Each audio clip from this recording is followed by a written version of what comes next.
Hello বন্ধুরা, Samita Das YouTube channel তোমাদেরকে স্বাগত জানাই। দেখো আমি কিন্তু আজকে দোকানে থাকলে কি হবে, আমার এখানে এক বৌদি আছে। সেই বৌদি কিছুক্ষণ আগে এমন ভূতের গল্প বলছিল, আমি জীবনেও ভূতের গল্প শুনিনি। আর বৌদি বলছে বৌদি যেখানে থাকে ঝিলপাড়ে, সেখানে নাকি ভূত আছে, আর সেই ছেলে ভূতটা বৌদির শাশুড়িকে ধরেছিল। তো চলো এবার বৌদির মুখ দিয়ে ডিটেলসে শুনে নি, ঠিক আছে? আর বৌদিকে আগে ক্যামেরাটা শেষ করে দিই, কারণ লাগিয়ে দিই, শেষ না লাগিয়ে দিই, তাহলে কি বলো তো শুনতে পারবো। চলো। কত বছর? 40 বছর আগে হবে। হ্যাঁ, এবার বলতে থাকো 40 বছর আগের ভূত। এবার বলো ঝিলপাড়ে নাকি আমাদের, আমি যেখানে থাকি সেখানে মিত্র বাগান আছে পাশে। তো মিত্র বাগানের আগে যে জায়গাটা কি, ওটাকে সরস্বতী, ওটা মিত্র বাগানই বলে পুরোটা, ওটা মিত্র বাগানই বলে। তো তোমার যে শাশুড়িকে তুমি বললে ভূতে ধরেছিল, বড় বড় চুল, এবার ব্যাপারটা বলো। হ্যাঁ, ওজা ছাড়িয়েছিল। আমার শাশুড়ি তখনকার দিনে তো লাইট মাইটের এত ব্যবস্থা ছিল না, অন্ধকার। তা আমার শাশুড়ি চুল ছেড়ে বসেছিল, বা রাস্তায় মনে এসেছিলেন, ওখানে রেল লাইনে ধার ছিল তখনকার দিনে। এবার মার্ডার হতো খুব। এবার কোনো এক সময় কোনো এক ভদ্রলোক যাচ্ছিলেন, তাকে মার্ডার করেছেন। এবার সে তখন কি করবে, তার আত্মাটা তখন ওখানে ঘুরে বেড়াতো। আর তখন ওই আত্মাটাই আমার শাশুড়িকে ধরেছিলেন, বহুদিন ধরে ধরেছিলেন। সেটা 4-5 বছর বুঝতে পারতো না, ভাবতো অসুস্থ অসুস্থ করতে করতে প্যারালাইসিস হয়ে গেছে। তারপরে যখন উগু উগু করে আওয়াজ টাবাজ করতো, এক রোজা ডেকে আনা হয়েছিল। তখন ওই রোজা ওনাকে ঝাড়িয়ে বললে হ্যাঁ ওনাকে ভূতে ধরেছে। তখন একটা মুরগি এনেছিল ওই রোজাটা, মুরগিটার জিভ কেটে দিয়েছিল, তাও মুরগিটা সমানে কুকু করে যে ডাকে, ককর ককর করে মোরগটা সমানে ডাকছে। এবং শাশুড়িকে যখন বললো তাহলে তুই কি করে যাবি, আমরা কি করে বুঝবো, ওর গা থেকে যে চলে যাবি, আগে জিজ্ঞেস করলো যে কত বছর ধরেছিস। বললো আমি 4 বছর ধরে ধরে আছি। কেন ধরেছিস ওনাকে? যে আমি একজন আইবুড়ো ছেলে, আমাকে এইভাবে মেরে দিয়েছে, আমার আত্মাটা এইভাবেই ঘুরে ঘুরে বেড়ায়। তা ওনার যেহেতু বড় বড় চুল ছিল, উনি ছেড়ে দাঁড়িয়েছিলেন বলে ওনাকে ওই জন্য ধরা হয়েছে। তাহলে কি করে প্রমাণ পাওয়া যাবে, তুই চলে যাচ্ছিস ওনাকে ছেড়ে?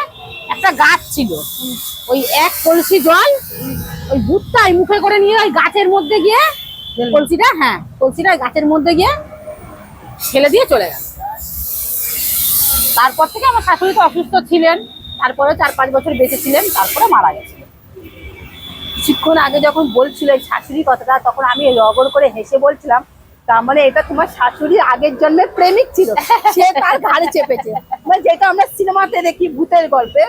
তো যাই হোক, এটা কোনো মশলা করা যাবে না। আর আমার মাকেও ধরেছিলেন, আমার নিজের মাকেও, আমার মাকে ধরেছিলেন। হলো গিয়ে যে আমরা যে বাড়িতে থাকতাম ঠাকুরদাস ব্যানার্জি রোডে, ওখানে আমরা নিমাই মামা বলে একজনের বাড়িতে আমরা ভাড়া থাকতাম। তা ওখানে পানা পুকুর ছিল, পানা পুকুরে না মানে ব্রহ্মদত্ত ছিল, একটা তুলসী গাছ ছিল, ওখানে ব্রহ্মদত্ত বাস শুনি নাকি বেল গাছে থাকে না, ওই তুলসী গাছের গোড়াটা নাকি ব্রহ্মদত্ত ছিল। আচ্ছা। এবার ওই পানা পুকুরেও অনেকে মারা গেছে, এবং আমাদের যে বাড়িতে ভাড়া থাকতাম সেই বাড়িওয়ালার মেয়েও সিঁড়ি থেকে পড়ে পানা পুকুরেই মারা গেছে। আর আমরা যে বাড়িতে, আমরা তো অনেক ফ্যামিলি ছিলাম ভাড়া, প্রায় 8-10টা ফ্যামিলি ছিলাম ভাড়া। আর এক দিদাও থাকতো, ওই দিদার মির্গি রোগ ছিল। আচ্ছা, ওই দিদার মির্গি রোগ ছিল, আর আমি তখন শিশুবাল স্কুলে পড়ি, আমার তখন এই 10-11 বছর বয়স হবে।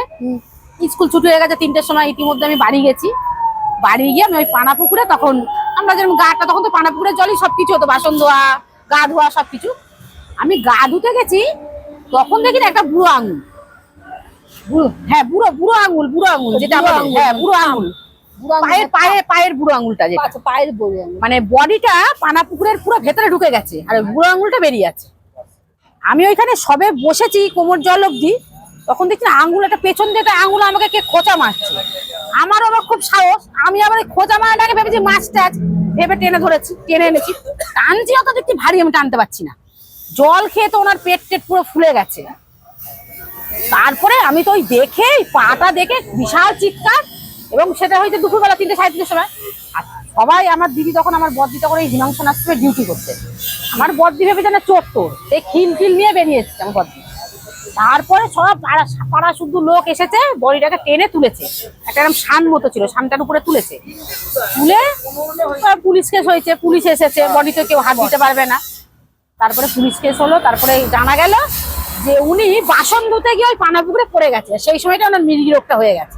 জল দেখলি তো, জলে আগুন হয়তো উনি মনে হয় বাসন টাসন ধুচ্ছিল, কেন ওই সানের উপরে আমি গিয়ে দেখেছিলাম চামচ, এরকম ডিশ, চা ছেঁকনি সব পড়েছিল। আমি তত তো বুঝতে পারিনি, তখন ছোট বয়স, 10-11 বছর বয়স। তখন যখন পুলিশ যখন করলো, এবং তার বৌমা ছিল ঘরে, তার বৌমা, তার ছেলে, যখন সবাই বেরোলো, তখন তারা বললো যে আমার মায়ের এরকম মৃগী রোগ ছিল, পোস্টমর্টম হলো। পোস্টমর্টম হওয়ার পরে ওই দিদাই প্রায় 10-12 বছর পরে আমার মায়ের উপর খুব আক্রোশ ছিল। আমার মাকে খুবই ভালোবাসতো, বৌমা বৌমা করে। এবার আমার মা একদিন জামাই ষষ্ঠীর রাতে, আমার দিদিরা তখন আমার বাড়িতে গেছে, ষষ্ঠী করা হয়েছে, এবার অনেক বাসন কোসন বেরিয়েছে। আমার মা ল্যাম্পো জ্বালিয়ে ওই পাড়া পুকুরে বাসন ধুচ্ছিল। ঠিক আছে, বাকিটা পরে শুনছি। কেন বলতো, আমি যে দোকানটা খুলেছি আমার এখন কাস্টমার চলে এসছে। তো এই মানে বৌদি খুব সুন্দর সুন্দর সত্যিকারের ভূতের গল্প বলছে। এগুলো কেন কিন্তু আমার কোনো- নিজের এটা হয়েছে, হ্যাঁ, এই নিজের বৌদির দিক দিয়ে মায়ের হয়েছে। সাথে শাশুড়ির সাথে হয়েছে। তো বাকিটা পরে শুনবো, ঠিক আছে? এখনকার মতো টাটা।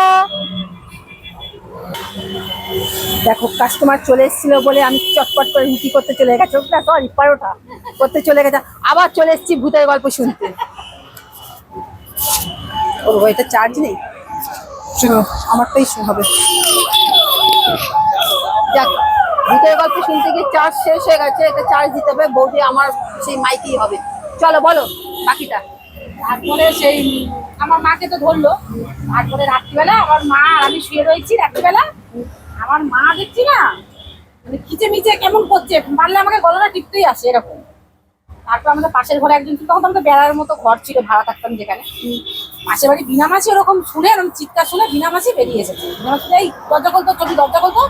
আমি কি করেছি, আমার মাকে টপকে ডিঙিয়ে এসে দরজাটা খুলে দিয়েছি। আমরা বিনামাসি তাড়াতাড়ি করে বাড়ি, তখনকার দিনে 11টা বাজলে বাড়িওয়ালা কারেন্ট অফ করে দিত, আচ্ছা, লাইট জ্বালাতে পারবে না। একটা করে ঢুক আর 11টা অবধি টাইম, 6টা থেকে 11টা।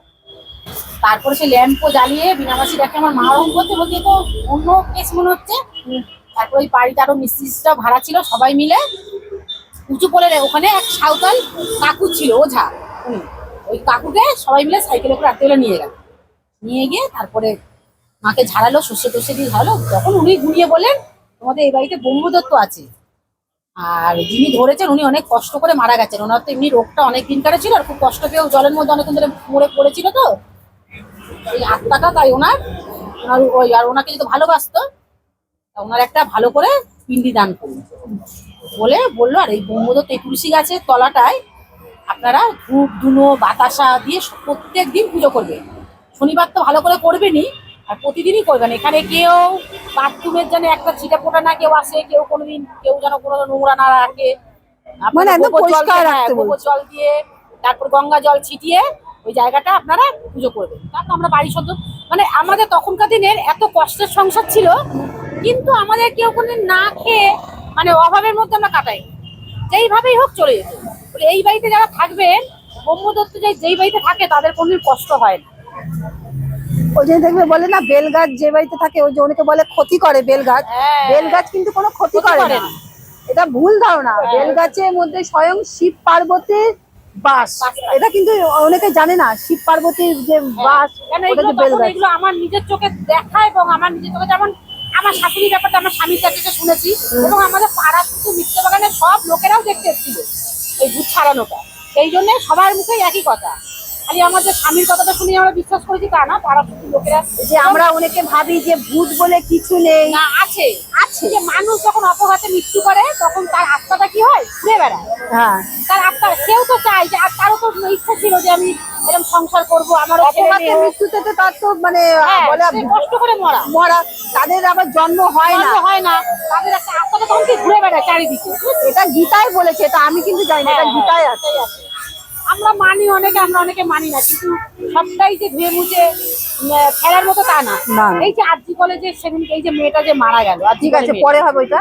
তো ঠিক আছে, তো তোমরা কারা কারা এরকম ভূতের গল্প জানো প্লিজ আমাদেরকে কমেন্ট করে বলো, তাহলে আমরা আরো তোমাদের নিত্য নতুন ভূতের গল্প শোনাবো, যেটা রিয়েল ঘটনা, রিয়েল লাইফের উপরে যাদের ঘটনাটা ঘটেছে সেই ঘটনাগুলোই তোমাদের সামনে তুলে ধরবো।